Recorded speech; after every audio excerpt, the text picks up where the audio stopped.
Om Shanti paradise learning में class 10th की math पढ़ने के लिए आप सबको स्वागत है। आज क्लास 10th की मैथ की इम्पोर्टेंट टॉपिक जो सीधे डायरेक्ट एग्जामिनेशन में आपको पूछे जाते हैं 5 से 7 अंक प्रोबेबिलिटी, जिसका नाम प्रायिकता है। तो इसका सबसे पहले मैं परिचय करा देना चाहता हूं बच्चों, बिना विलम्ब किए हुए अब मैं स्टार्ट करता हूं।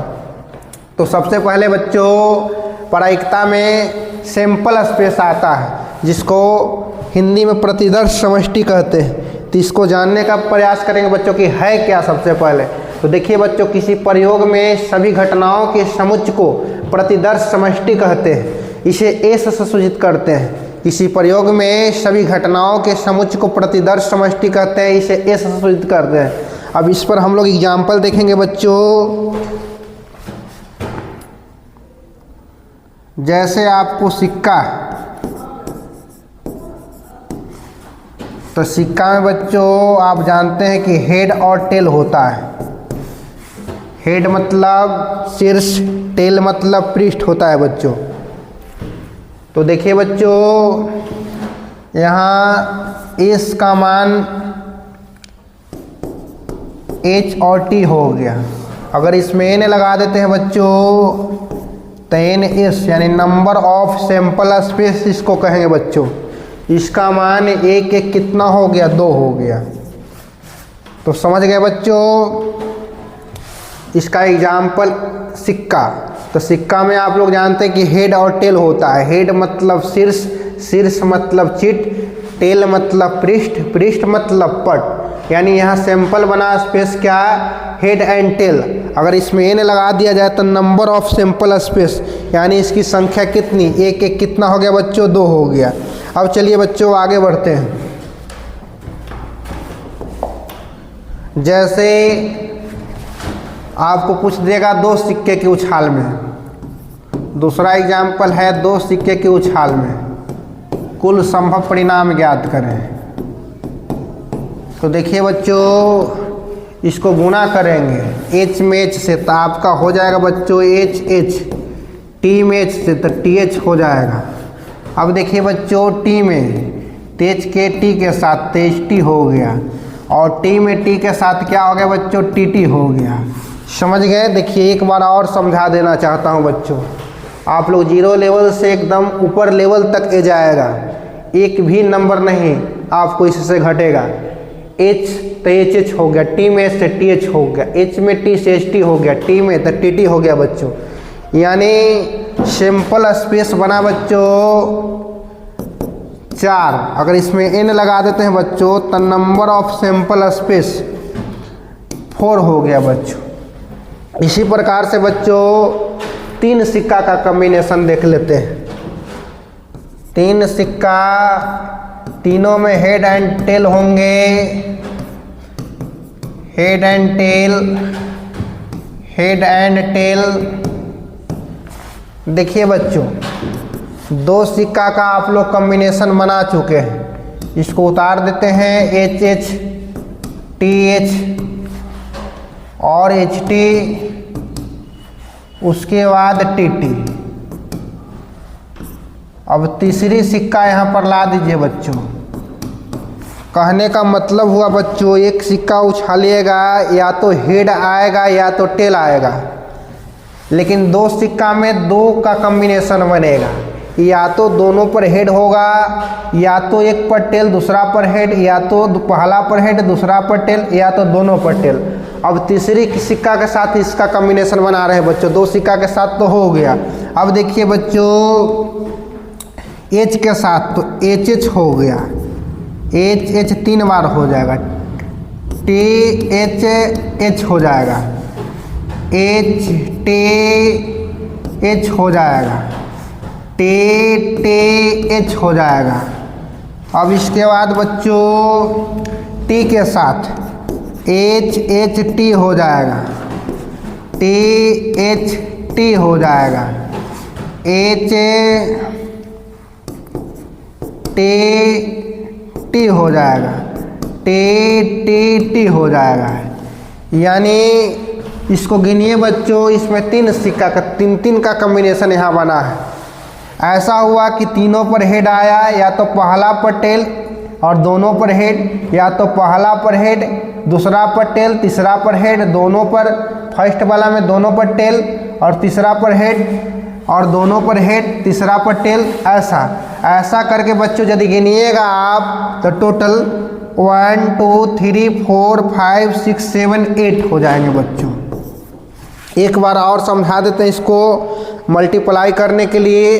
2 सिक्का का तो देख लिए, तीसरी सिक्का की बारी आई तो H के साथ HH हो गया, THH हो गया, HTH हो गया और TTH हो गया बच्चों।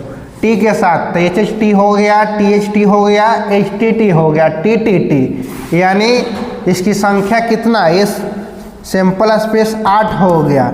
इसमें n लगा दीजिए तो नंबर ऑफ सैंपल स्पेस, इसकी संख्या 8 हो गया बच्चों। तो यानी याद रखिएगा आप लोग, एक सिक्का के उछालेंगे तो संभव परिणाम 2 सिक्का को उछालेंगे तो कुल संभव परिणाम 4, 3 सिक्का को उछालेंगे बच्चों तो संभव परिणाम 8। तो चलिए बच्चों, अब इसके बाद नेक्स्ट टॉपिक्स है आपका, इसमें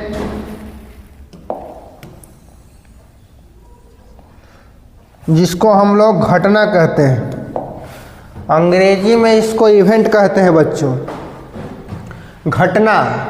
तो घटना के बारे में देखिए बच्चों, जैसे हम आपको कह दें कल प्रधानमंत्री आ सकते हैं, तो यानी ये संभावना व्यक्त कर रहा है। और कह दे बच्चों कल बारिश हो सकती है, तो कोई ज़रूरी ना हो कि बारिश हो भी सकता है न भी हो सकता है, इसी को इसमें इवेंट कहा जाता है बच्चों। ऐसा नहीं कि इसमें कोई दुर्घटना हो गया, किसी का हाथ फ्रैक्चर हो गया, किसी को पैर फ्रैक्चर हो गया, इसी को घटना कहेंगे बच्चा।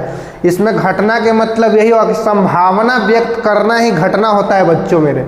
आइए बच्चों, तो देखिए इसका डिफिनेशन क्या है बच्चों, किसी प्रयोग में सभी परिणामों के समुच्चय को घटना कहते हैं। किसी प्रयोग में सभी परिणामों के समुच्चय को घटना कहते हैं, इसे ई से सूचित करते हैं, इसको इवेंट कहते हैं बच्चों।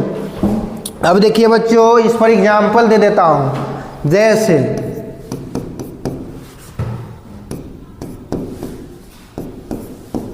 एक सिक्के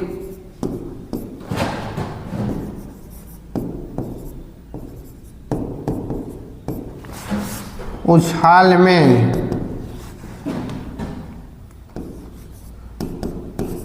पृष्ठ का आना, पृष्ठ का आना। तो देखिए बच्चों, तो आप लोग जानते हैं कि एक सिक्का का कॉम्बिनेशन हम लोग बनाएंगे तो हेड और टेल आएंगे बच्चों। प्रश्न आपका कह रहा है कि पृष्ठ का आना, तो पृष्ठ मतलब टेल बच्चों, तो इसमें टेल कितने बार है बच्चों, टेल कितने बार, 1 बार। अगर इसमें n लगा दिया जाए बच्चों तो नंबर ऑफ इवेंट की संख्या 1 हो गया बच्चों, ठीक है। नेक्स्ट प्रश्न पर विचार करते हैं बच्चों। नेक्स्ट क्वेश्चन, जैसे एग्जाम्पल नेक्स्ट है, एक पासा की उछाल में, एक पासा की उछाल में इवेंट की संख्या। तो देखिए बच्चों, एक पासा की उछाल में सम संख्या का आना, सम संख्या का आना, तो इसका सैंपल स्पेस बच्चों क्या बनेगा, 1 2 3 4 5 6। बच्चों देखिए सम संख्या का आना, तो सम संख्या देखिए पासा में 2 4 और 6 हो गए बच्चों, यानी इवेंट।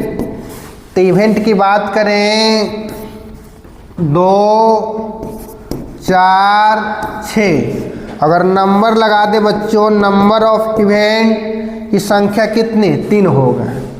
चलिए बच्चों, नेक्स्ट एग्जाम्पल, एक पासा से हो गया, ठीक है।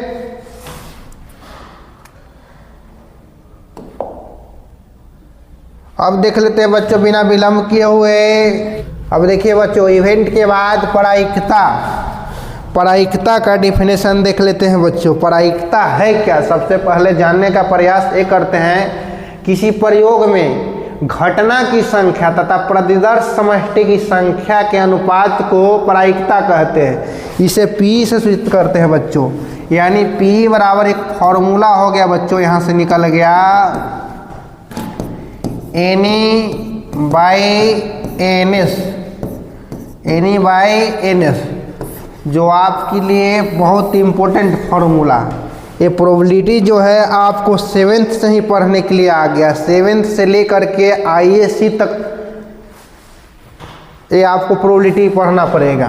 तो देखिए बच्चों, तो इसका देख लिए डेफिनेशन आप लोग। किसी प्रयोग में घटना की संख्या यानी इवेंट यानी नंबर ऑफ इवेंट, और प्रतिदर्श समष्टि की संख्या यानी नंबर ऑफ सैंपल स्पेस के अनुपात यानी रेशियो को हम लोग प्रायिकता कहते हैं। इसे P से सूचित करते हैं। फॉर्मूला इंपॉर्टेंट हो गया, P बराबर N बाई NS हो गया।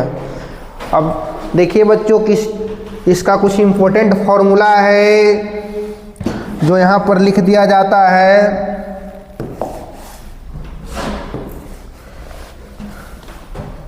एक तो यहाँ से फॉर्मूला हम लोग को प्राप्त हो गया, प्रोबेबिलिटी ऑफ E बराबर N बाई NS।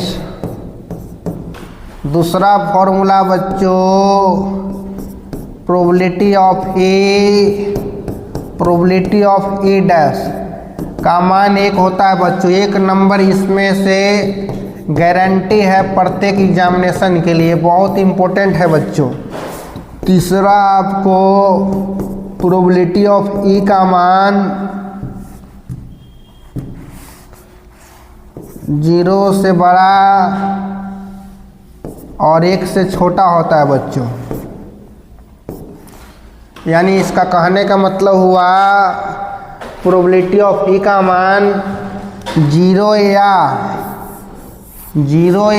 0 से बड़ा या 1 से छोटा होता है बच्चों। 3 फॉर्मूला आपके लिए इम्पोर्टेंट है। ये तीनों फॉर्मूला में से एक फॉर्मूला निश्चित आपके एग्जामिनेशन में 1 से 2 फॉर्मूला पूछे जाते हैं। इसलिए फॉर्मूला P बराबर N by NS, P plus P dash. P मतलब घटना घटित होने का, P डैश मतलब नहीं होने का। इसका मान 1 होता है बच्चों। और प्रोबेबिलिटी का मान 0 या 0 से बड़ा या 1 से छोटा। जैसे कहने का मतलब 0 कब होगा बच्चों, जैसे हमने एक पासा को उछाला और कह दे कि 7 आने की प्रायिकता, तो क्या बच्चों एक पासा में 7 होता है तो अनिश्चित घटना है। अनिश्चित घटना में का मान 0 होता है, 0 होगा। अनिश्चित घटना की प्रायिकता 0 होगा। और बच्चों एक पासा में कह दे 15 आने का, तो 15 की बात कहाँ से, वो यहाँ 1 to 6 तक इसका डिजिट होता है। 15 कहाँ अनिश्चित, तो अनिश्चित घटना की प्रायिकता 0 होता है। अब पासा में बात करें बच्चों 5 आने की, तो पासा में 5 तो एक ही बार आएगा, इसलिए निश्चित घटना की प्रायिकता 1 और अनिश्चित घटना की प्रायिकता 0 होता है। आज का यहीं तक बच्चों, धन्यवाद। अगर अच्छा लगे तो इसको लाइक एवं सब्सक्राइब करें। एक क्लास 10th के लिए मैंने खास वीडियो बनाए हैं, इसलिए सबको धन्यवाद।